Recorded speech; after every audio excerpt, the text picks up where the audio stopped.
सत्संग करने से क्या मिलता है? बहुत से लोग देखते हैं, आपको भी हमने देखा है बहुत बार, नित्य प्रति सुबह भी सत्संग होता है, शाम को भी सत्संग करते हैं, सुबह दोपहर शाम सत्संग करते हैं, ध्यान करते हैं, बहुत दिनों से आप सत्संग कर रहे हैं।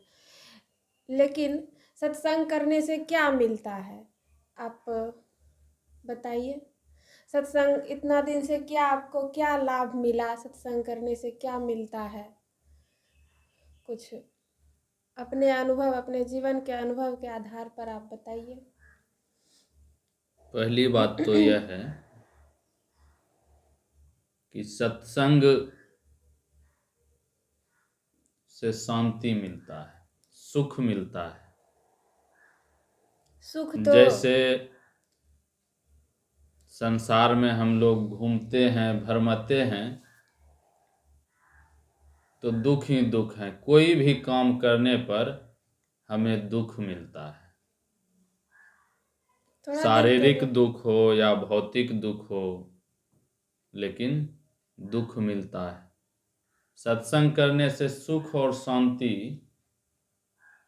मिलता है, इसलिए कि सत्संग एक अध्यात्म ऐसा विषय है कि उसमें जितना भी हम डूबते जाएं, रमते जाएं, वह समुद्र की तरह गहरा होते जाता है।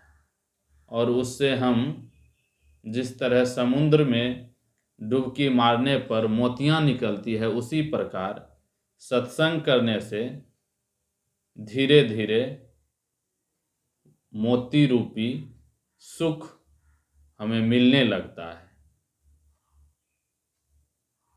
और सत्संग सभी को करना चाहिए। अगर घर में किसी को कलह हो जाता है तो कोई मंदिर जाता है, तो वहाँ पे उसे कुछ शांति अनुभव होता है। क्योंकि वहाँ पे मनोविकार दूर हो जाता है, घर के झंझटों से। घर के झंझटों से दूर रहता है और मनोविकार का वहाँ आवागमन नहीं होता है, वहाँ शांति मिलती है।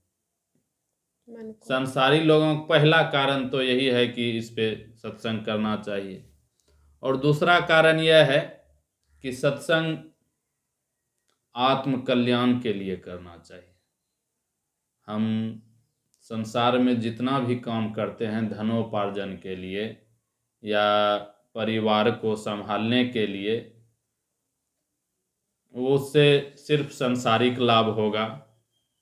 अपना आत्म कल्याण के लिए सत्संग जरूरी है।